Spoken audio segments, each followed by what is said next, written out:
talk stars, there are none that shine brighter than Ben Bennett of the Predators. Give him time, and he'll cut up any defense. I think the Orlando star is really the one of stars. They've got Ben Bennett, the league's best quarterback of all time. You can't win it all, in my opinion, without a great quarterback, and Ben Bennett is definitely one. Now coming out at quarterback for the Orlando Predators is Ben Bennett. He's now 32 years old. He played his college football at Duke University. He has set all kinds of records in Arena Football League history. Here we are, buddy. Back again. Welcome to the Breakdown Live here at the Ace Cafe, live streamed by the beautiful. Look, we're on it right here. Wrong side. Wrong side. Cycle Fever TV. Oh, look, you can't even see it. I'm pointing at that. And here with Coach Ben Bennett. How we doing? I'm with the Orlando Predators. Somewhere on this shoulder. How you doing, Coach? I'm doing good, man. Had a little bye week, which was much needed for the health of our guys and the mental sanity of the coaching staff. But we're ready to get back to work. We actually got out and had a good practice tonight. Getting ready for the boys from Carolina to see them second time in 3 weeks. Absolutely, and you know, to let everybody know, the game for us statistically doesn't matter, but we need to practice. We need to figure it out. You know what I mean? Mm-hmm. It'll be great for our home fans to win anyway. But it's all to get ready for the next game. That's exactly what it is. And what I told our guys tonight, they have the potential to be a championship team. They're just not acting like one yet. And it's almost like they're waiting for something bad to happen rather than preparing to be winners. And I think our guys were a little surprised by that, but everybody was very receptive. And we had one of the best practices we've had. The fact that we could actually practice. Mother Nature has been treating us badly. But we got out, we ran around, and you know, little by little, I'm starting to get the pieces in place that I need to give us a serious run at the championship. You signed a new guy, Hills, correct? Yeah, Joe Hills. Joe is a AFL legend. He's a guy that's is now a cop. I think is over in Palmetto, Florida. But 6'5", 230, and even though he's a little older than the guys in this league right now, he's got so much experience. I think he had a streak at one point where he's 90 consecutive games he had a touchdown catch. I mean, that's hard to do. I was reading about him. It's pretty interesting. It's hard you to know, do, even if nobody else MVP shows of the up. league Yeah, multiple times. He's a stud. And, you know, we don't plan on using him on every snap, but if we can get some quality reps out of him with the guys that we already have and the quarterback, DJ. I mean, we got a lot of weapons. Yeah. And I'm not done yet, Johnny. No, it was awesome. I mean, you know, it was funny.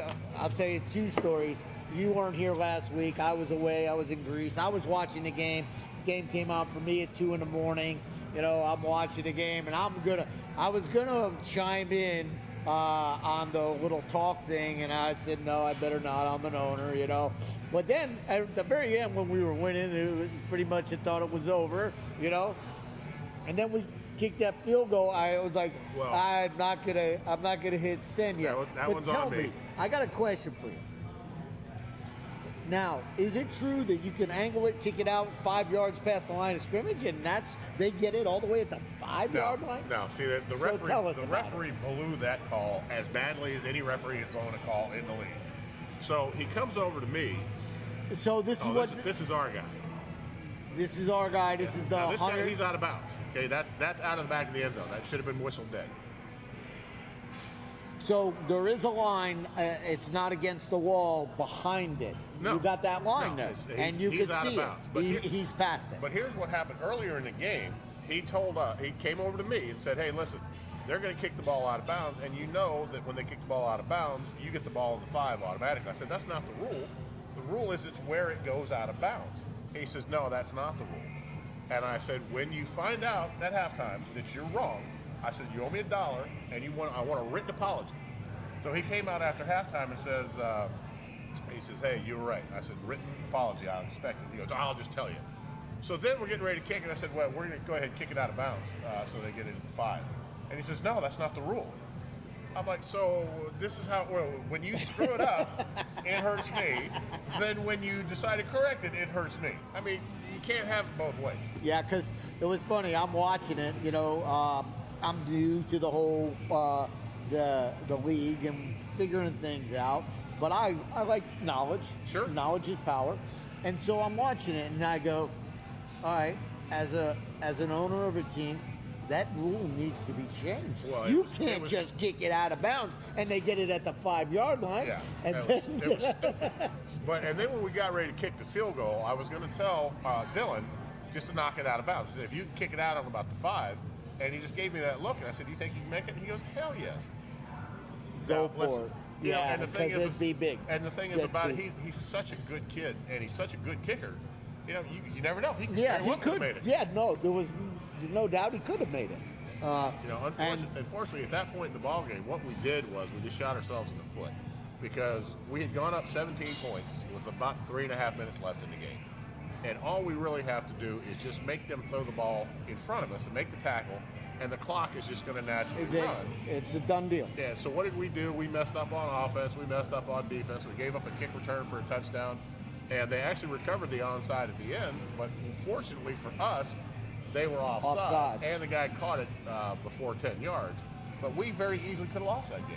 And the problem that I have with our guys is that they were all jumping up and down with 3.5 minutes left in the game, and we had a 17-point lead. I said, fellas, this thing is not over. Arena. I played in what they consider the greatest finish in the history of arena football. They call it the Miracle Minute. And in the last 47 seconds of the game against Detroit, we scored 2 touchdowns, 2 two-point conversions, and got 2 onside kicks in the last 47 seconds of the game. And Detroit actually scored a touchdown and a safety in the same 47 seconds. We came back and we won by a point with 2 seconds left in the game. But you just try to stress to your guys, it's never over until the other guy is dead or the clock is out. Yeah, it was nerve-wracking. I was typing on the thing, and I was going to hit send. I said, nope. Yeah, let's wait and see what shakes out. Nope. And I'm talking minute, now 30, and I said, forget it's too late. But anyway, it was pretty interesting watching it on a ship in Greece. On the game. I was like, I tried to get it on the Jumbotron on the deck. I got with the IT guy and everything, and they couldn't do it. They couldn't put, they have a set stuff they run. I thought it would have been pretty cool. It would have been great. And I tell you, the plus to the whole thing is we've gotten to the point now where we can still make a couple of mistakes and overcome them and win a ball game. Whereas at the beginning of the season, we just didn't have the horses to do that. We would make mistakes and we would let other teams capitalize on them and we would never recover. Now we've at least gotten to the point where we're getting the lead. We make a little mistake here and there, but we at least have the ability to overcome them. And when you came back from halftime and 5 was thrown out of the game, I almost had a nervous breakdown. That was so ridiculous. So he got the first unsportsmanlike conduct penalty because he was taunted. Okay, he did. Absolutely. He taunted. We were good. No question. Sometimes you bench. Yeah. And he came back and he felt bad. He says, Coach, I apologize. He goes, I'll never do that again. So then we go to halftime. Now, their guys were talking trash the whole game, including their coaching staff. And as we're walking off the field, they're supposed to go to another exit to get to their locker room, which is down behind the stadium. They didn't. Everybody's walking the same way. They come the same way. As Des Maxwell is walking by himself, 3 of them walk up on him. I mean, not like they were walking near him. They walked right up in his face. And he just stopped, and he didn't do anything. And they threw a flag, which I didn't know about. So we come out to line up to catch the second half kickoff, and they said the personal foul that we threw before the halftime was on number 5. That's his second. He's out of the game. And I'm like, first of all, he did nothing. And I never saw the flag. I never saw that it was there was any type of personal foul. And I'm like, where's Ashton Kutcher? Because I know I'm being punked. What the hell is going on? But so let's go even further. And let me say that after he got pulled out, we got a kid, Freddie Booth, who does not look athletic in the least, but he came right off the bench, never complained, never said anything, stepped right into Dez's role and did a hell of a job. I mean, he really did a good job. He blocked. Yeah. Blocked and blocked. And that's awesome. The thing you like to see about it, you don't want to see anybody get kicked out of the game. And then even after he got kicked out of the game, they talked about suspending him for the next game. Yes. You can't, when you look at what happened, this kid didn't throw a punch. He didn't do anything to merit the personal foul to begin with. But not only are they going to kick him out of the half of that game, they're going to kick him out of the other game. I mean, it's just, come on. And so everybody knows now that, you know, the league checked the film, checked it out, and he didn't do it. YouTube version, you can see everybody just 100%. He didn't do anything, and the league overturned it. Sure. And then made the right call. But that could have cost the game, because you saw how he ran that beautiful touchdown. Sure. And to take that player out of the game, it's a stab. Well, and Des Maxwell is absolutely a weapon, because he's a big guy, but he has a lot of athletic ability. And if we can get him past the line of scrimmage, if we can get him into the secondary, he does damage. Oh yeah. I mean, without a doubt in my mind, he's the best running fullback in this league. And the corners and safeties, they don't want to hit him. Well, and that's true. Higher, Yeah, right? They want to take out his ankle. 180 doesn't want to take on 250 very often. But the thing is about it that he is so valuable to us. Even if he doesn't break a 25-yard touchdown run, or even if he only gains 5, 6, 7 yards, what happens is when you're running up inside of a defensive end or you're running around him, and we do both, now the defensive end is worried, okay, are they running it underneath? Are they running it outside? And then the defensive coordinators tell them, man, don't you get hooked, don't you do this. They're not worried about rushing the passer. They're worried about what their defense coordinator's hollering at them. And when they're not worried about rushing the passer, then we take the pressure off our QB. And he does such a good job for us. All right, so this game, this Saturday, what do you think we have to do better? Well, we got an offensive lineman that we traded for in Carolina. He's coming down; he'll be there, so he's going to help shore up the offensive line.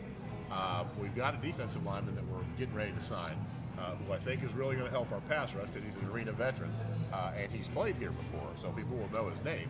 And then we signed Joe Hills, and Hills as a wide receiver is. If you take the top 10 AFL receivers and stand them all next to each other, he's got to be top 5 at least, if not one of the best. I think Barry Wagner is still the best player who's ever played in the league, but Hills is actually bigger and runs a little bit better routes than Barry did. Still the best player. By the way, anybody out there asking, Barry Wagner is the best player in the history of arena football. Then everybody else is about here. And you can make your arguments about all these dudes, but you can't make any argument about this guy. He's the best. Best ever. All right, so that's to get us through this Saturday's game. Well, and here's the big thing about this Saturday's game is that right now, number 1, number 2, and number 3 are all locked up. Done deal. Right, and so there's 3 teams that have 2 wins apiece that are all fighting for the last playoff spot. And I promise you right now, Carolina is at home saying, "Oh, we should have never lost to them. The referees jobbed us. You know, we should have beaten them to death." Well, the truth is, we should have beaten that team by 21 points, but we didn't.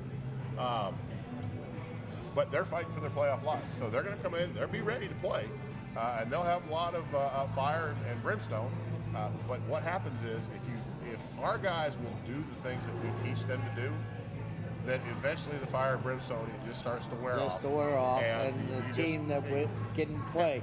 Keep doing it. It's like when you ever see the movie Remember the Titans? Yes, absolutely. He says you just keep hitting it, but eventually it just numbs them up. Yep. And that's what we have to do, is we just have to start playing consistently.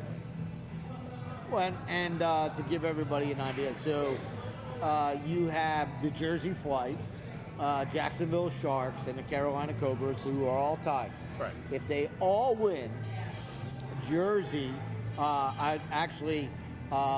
Jersey will be the 4th place team. Yeah, I don't know how the tiebreakers go. Well, I talked to Chris about it a little bit, the commissioner, to try to figure out the whole thing. If they all 3 lose, Jersey gets in. Okay. Win, lose, and then now it changes everything. Right. If Jersey loses and Jacksonville loses and Carolina, then they're in. So just if it's all tied, all different ways, Jersey will be the 4th place team. If Jersey loses and everybody else, now you got a whole nother scenario going on. Well, that's the thing is, if all 3 of the teams that are fighting for the playoff spot are going to be underdogs in the games that they play, because somebody's playing Albany, somebody's playing Columbus, and somebody's playing us. Yep. So they're all, they're not favored in the games, but Albany could say, hey, listen, let's rest some of our guys and keep them ready for the playoffs. It's not something that I would do, but some people may. Columbus may do the same thing. And so there's a possibility that anything can happen with those final 3 teams. I'm just trying to make sure that one of them stays with 2 wins. One of them. And I hope it's, Carolina. So then when we go up, we have to go to right there. Well, that's where we got to go. Yeah. We got to go. I brought it to show you. We got to go to the Lions.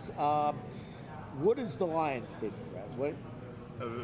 They got a lot of big threats. They got a big, tall quarterback, Mason Espinoza, who's a really, really solid player. He's probably, if he's not one of the top 2 quarterbacks in this league, it's either he or Tommy Grady, who's a 10-year, 11-year AFL vet.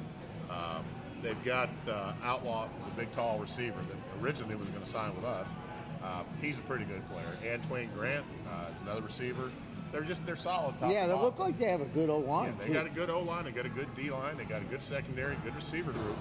And the big thing is they've all played together. So the quarterback has been there since the beginning. Unlike ours, we've kind of played Russian roulette with our QBs. But we also, when we played them the first time, we only had 3 practices. Yeah, we were. Yeah, when we played them the first time, we're definitely a different team that's playing. We didn't have any idea what we were doing, and we were still pretty close to them. And had a couple of things gone differently, we had a shot to win. I'm not saying we deserved to win, but we had a shot to win. Oh yeah. So the way the playoffs shake out right now, let's say we beat Carolina. Okay? We're in the playoffs either way, but all things go as they should. We end up going to Columbus, and now I got a better quarterback, I got a better line, I got a better defense, and I've got a better receiving core now than I had then. So we're so much farther ahead than we were. So I think we've got a lot of practices. Yeah, unfortunately, Mother Nature has been very unkind. And games are practices. You know. But then, so they were one of the teams that we lost to early in the season, and then Albany was a team that we had the lead, and we had the ball going into the end zone. All we got to do is catch a ball, and we go ahead by 13 points, and instead we drop it. They go down to score. They came out in the second half and went down to score, and we could never catch them. So they're good. Everybody in the playoffs right now is good, but there's not a team that I go, well, once we hit there, we're done. I think everybody that's in there can beat everybody. Else, which is great. Great football. John, why don't you throw it to a commercial real quick? We'll take a break and we'll come on back. Gatorade. And hey, Stella. Holy cow, it's Nova Rex, the 80s legends. I want the keto. I want the double Diablo. Cheddar bacon. I'll take a double cheeseburger with extra cheese. To go!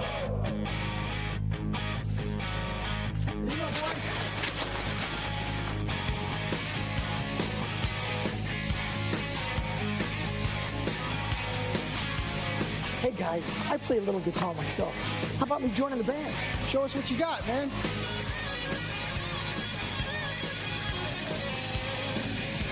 What's up, dudes? What do you think? Yeah, man, it's pretty good, but you need more hair. But the Mooyah burgers were great.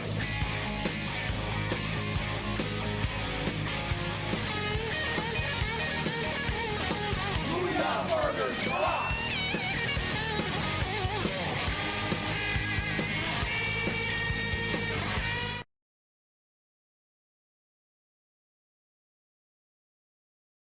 Hi, my name is Nyrus, and I've been a Harley-Davidson enthusiast since I was about 4 years old.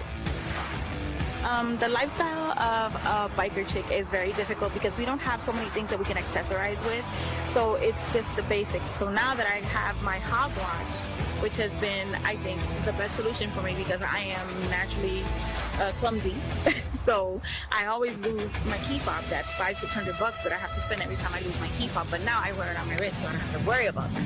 This is a fashion statement for us as females. It's light, it's perfect, I love it, and it replaces my key, so I don't have a problem of losing my key hair.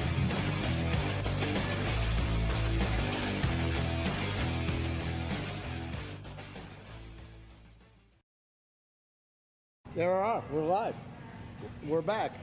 Couple things, Coach. We got some film that we're going to talk about. Maybe while it's going on, you can talk about it. We're going to have some highlights of the best offensive plays so far this year and the best defensive plays. our defense has been playing damn good. Well, we went into the Carolina game, and we had our top 2 DBs were out. Josh Jenkins was injured, Mike Carey was hurt. And those guys have been the backbone of our secondary the whole season. So we did some things against Carolina that were very uncharacteristic. We gave up 2 one-play drives, and we gave up 2 two-play drives. Which from the beginning of the season, we've never let the deep ball kill us. Yep. They had to drive down. Yep. All of them. And what happens is if you take teams like that, especially with a newer quarterback, even though he may have played other places, our game is different. So if you take a guy like that and you make him have to come off of his first read and readjust, he's not as good as if he can stand back there and just watch a dude outrun everybody and just bombs away. I mean, which it happened to us on a couple of occasions. So that was what we tried to address that some tonight in the meeting while we were watching game tape. Well, look at John. Show the defense first. You got it?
Cut it at the end. I tell you, the great thing, because Brandon is another guy.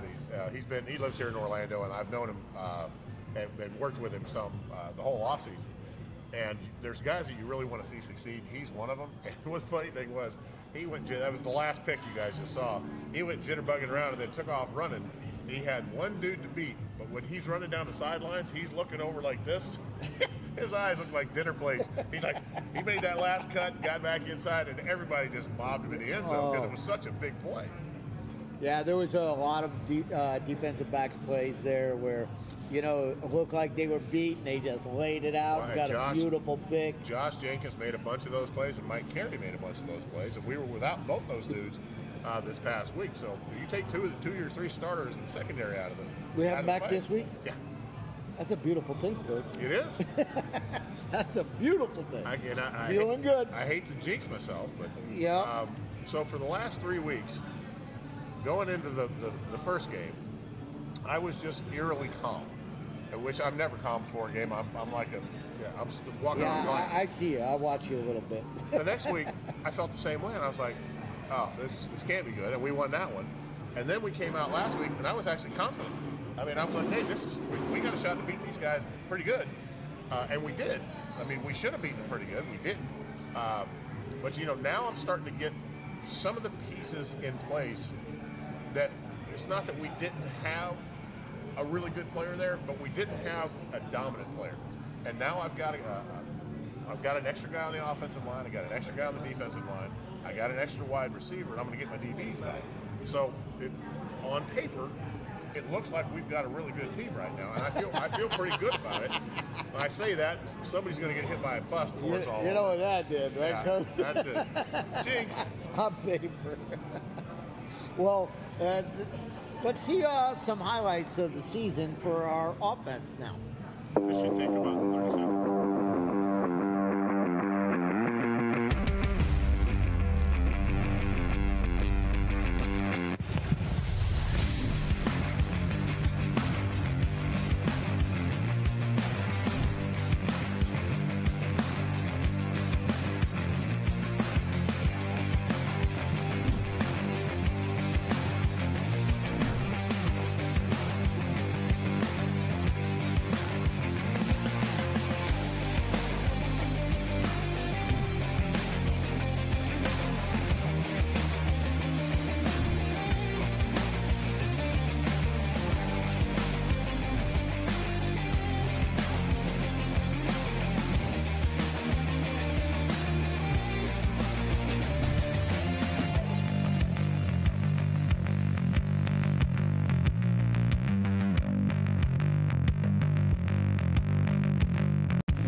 beautiful coach. I tell you, DJ has made so many great catches.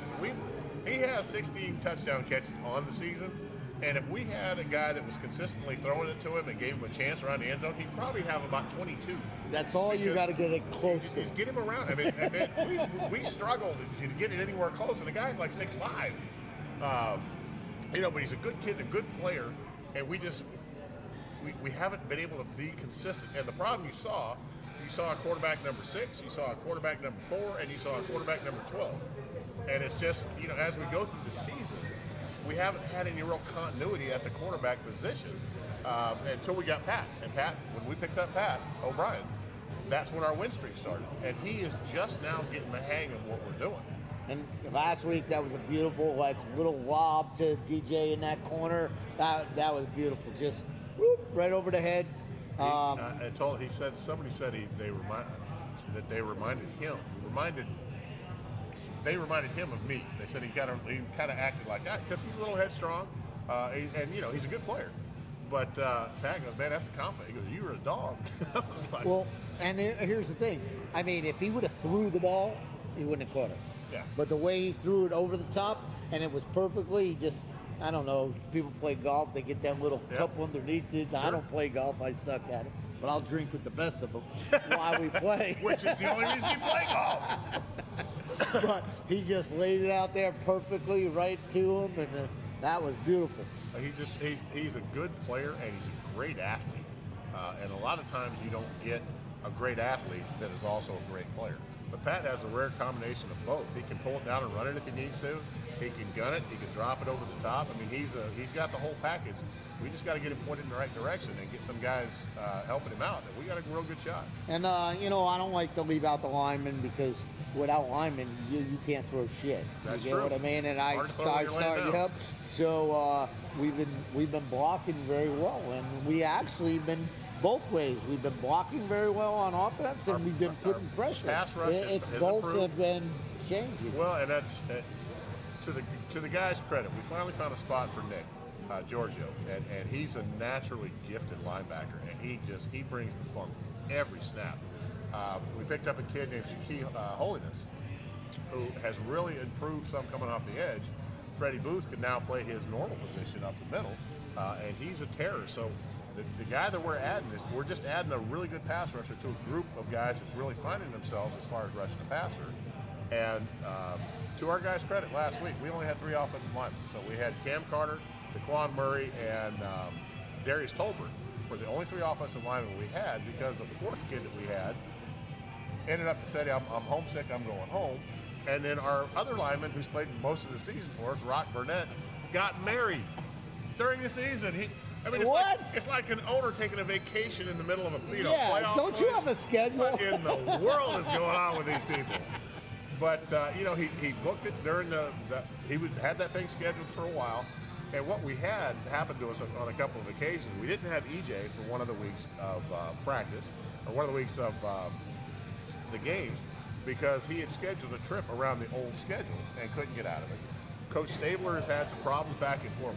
So there's really only been 3 full-time coaches there, and we've gone through 4 trainers. We've gone through.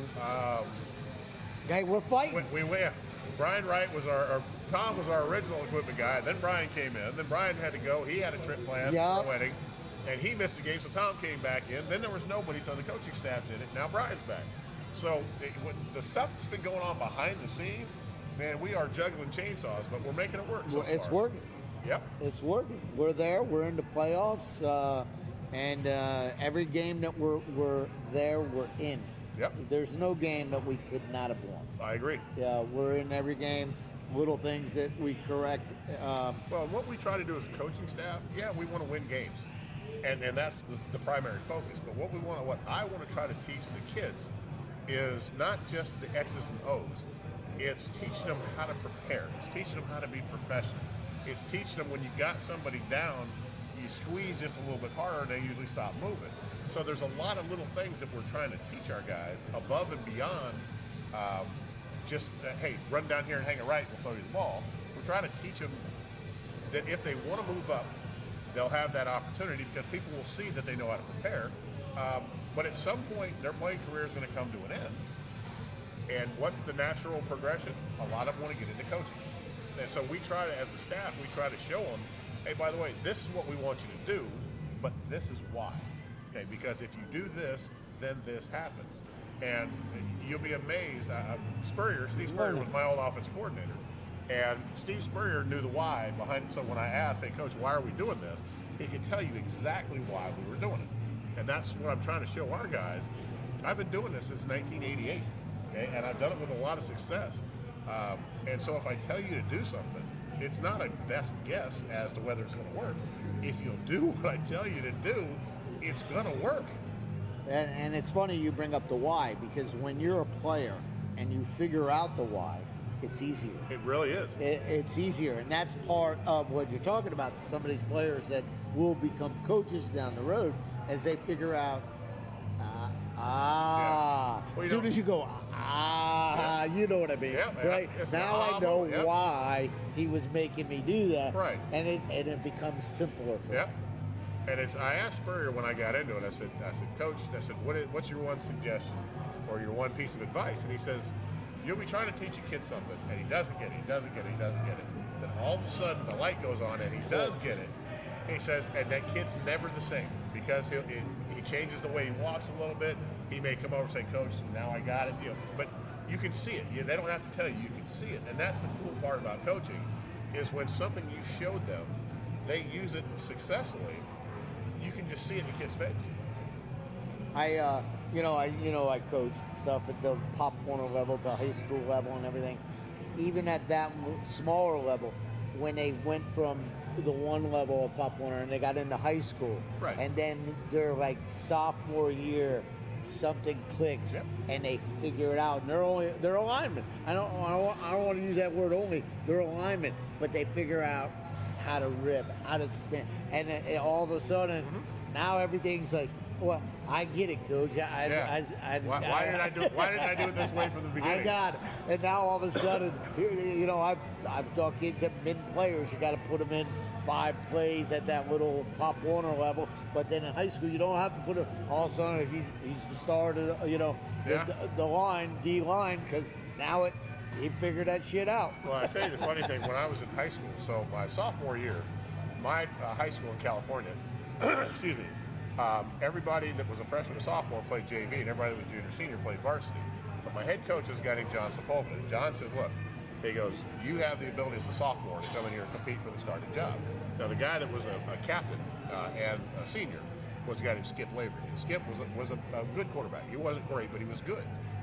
But he was a captain and a leader, and I just cleaned his clock during preseason. I threw 4 touchdown passes in the scrimmage. He didn't throw one. I threw 2 touchdown passes in the season opener. Playing in the last 5 minutes of the game, he only threw 1. So I figured I was going to start that season. But the interesting thing was, John said, hey, look, he goes, you have a pretty good feel for calling plays. He goes, so when you go in there, I'm going to let you call them. My sophomore year, I think I played a grand total of about 30 plays, and I think I had 9 touchdown passes. So it's the odds. And the thing is, once you learn something, you can't really unlearn it unless you have a serious head trauma, which I've had plenty of. But it's nice to see when when you've got a kid that actually gets it, you know it. And then at this level, as they're getting it even matters more dramatically, and it's something they remember to teach other kids. And you hope that at some point down the road, and you'll never hear this, and somebody says, hey. And they'll use something that I told them, or they'll use some, catchphrase that I use, and because I always think back to Steve Sloan, who was my head coach my senior year at Duke, and he said he had a phrase that was just ridiculous. He called it flying hamburger. I never knew what that meant, but I always remember that. I've never used it, but something that's always stuck in my mind. Then of course you got Coach Spurrier saying, "Man, will you please throw it to our guys?" That was Spurrier's. Throw to our guys. Yeah, throw to our guys. Stop throwing that interception. But, it is in any sport, especially in football. Nothing's not been done. It's all been done. Yep. It's just you got to execute. It's who you're playing and figure it out, their defense and what works for us against them. Sure. So, everybody, got anything else that you got to say? No, I just want people to come out for the game. We finally have a representative team on the field, and our crowds have been getting a little bit better every week. Each week. And it's nice to see because I think we're at least putting a quality product on the field. And if you come out, you'll be entertained. Didn't you say you were wearing a bikini at halftime? No. Pretty sure I heard that. That would drop. Go to the tape. It'll be dropped. Go to the tape. Pretty sure I heard it. It'll drop in percentage if we do that. Verbal contracts in Florida are binding. But hopefully everybody can come out to the game Saturday night here at the Amway. 7 o'clock's the game. Yep. Let's have a great time. And then we'll look forward after this game for the playoffs. Yep. This is Fan Appreciation Week. The dancers are actually going to have a calendar, and the girls are going to be set up. And if you want to buy a calendar, right there's the Pred calendar. Nice. Girls are going to be lined up, and this January, February, March, they're going to come out, and then you can get a autograph the calendar. How come we don't have one of those? They're going to be selling them. What? Why don't we have one for those for the coaching staff? Because you don't look like that. And we're talking about I've seen you in a bikini. Yeah, we're talking about fan appreciation too. There's a couple girls that we met over here about, I don't know, maybe 6 weeks ago, right back towards the beginning of the season. And I asked them if they wanted to go to the game. And they were like, oh yeah, absolutely. They're now up to 10 different people, and 10 girls that are all going to the game. So one fan at a time. That's what we're trying to do. So if you guys get a chance to come out, you'll have a blast. I got so many of my friends down from Fish on Fire, one of our sponsors, Graffiti Junction down on Curry Ford Road, High Tide Harry's, all these different places. There's groups of people that are coming out. They're already asking me, hey, how do I renew my season tickets and what's it going to cost? Because they have that much fun. Plus, there's alcohol and dead bodies everywhere. Yeah, so what else could you ask for in entertainment? We're having a blast. We're trying to keep it interesting the whole game, before the game. You're keeping it interesting during the game. Even after the game, people can come down. We're actually going to have posters. We're going to have 200 players are going to have a poster, and they're going to be able to sign near their picture. We have players? Pictures? Yeah. Wow. It's coming out. You're going to have it. We have indoor plumbing and everything. We're having that printed, and so we're going to have the dancer calendar. So that's all going to be awesome. All right. So 2 things. First of all, Cycle Fever TV North, okay? It comes on Tuesday, 7 o'clock, if you can watch it. You know, Hank's up there talking about some things up there in the mountains and what's going on. And then Thursday night, Cycle Fever here at the Ace Cafe. We do our bike stuff. If you guys have any charities that you're doing that you like to put on the show, we help everybody raise money for all different events. You know, if Wounded Warriors, doesn't matter, whatever it is, anything's going on. And if anybody can send us anything that they're on a ride, send it in to us, and we'll gladly put it on the show. Well, and the other thing is, too, if anybody's out there that wants to get involved with the Predators, come on. Come back. If you were with us before, come back. If you haven't been with us, give us a shot, man. We're the thing of the future. This season, we really stubbed our toe a little bit, but things are getting a whole lot better. And next season we're trying to get back to where it was. We're trying to get back to the level of enthusiasm, the level of play, and that takes a lot of people in the community. So if you're interested, give us a call. Yeah, and I promise you, because I hear a lot of things that a lot of people don't know the Predators are back, but we will advertise like crazy next year to let everybody know what we did. And when they start finding out that we made the playoffs, and they're going to be like, what? Yeah. We didn't. State champs. There you go. Yeah, we didn't even know that you were back. You know, and when I tell people, and they look at me, the Predators are back. Yeah. I get that a lot. I get nervous and jerky. You know what I mean? Well, I tell you what. The one thing, speaking of sponsors, there's a jewelry store called Caradima Jewelers. It's down by me. They cleaned up my championship ring. Man, this thing looks like it's brand new. So Caradima Jewelers, thank you. Come on over. Like we have some new sponsors that may be coming out. Ghost Tequila, maybe one of them. They're coming to the game. Check out. We have our own beer now. See what our thing is. Yeah, I have one at home. I can't bring it because I always want to drink it. Because I only got one. Not me, boy. I'm not a drinker. God, show us, John. You got a beer can up there? I'm sure John's got a beer can. He may have to look through a bunch of things, but he's got the little six-pack. I saw him put it on. There you go. We got our Predator beer right there. How about that? And it's awesome. So that's it. That's all I got for this week. And Coach, hey, good luck this week. Do your thing and bring home another win. 3 in a row. We're shooting fans, for 4. come on out. Absolutely. Let's have a good time. Let's have a blast, and then we can get to the playoff and do the next thing. Hopefully we can do a little damage. All right. Well, thank you for coming, watching us on Chalk Talk here at the Ace Cafe. Catch you next time. See you on Psycho Fever TV. Oh. I'll catch you on Psycho Fever TV. See you on Psycho Fever TV. See you on Psycho Fever TV. See you on Psycho Fever TV. Catch you on Psycho Fever TV. I'll see you guys on Psycho Fever TV. Catch you on Psycho Fever TV.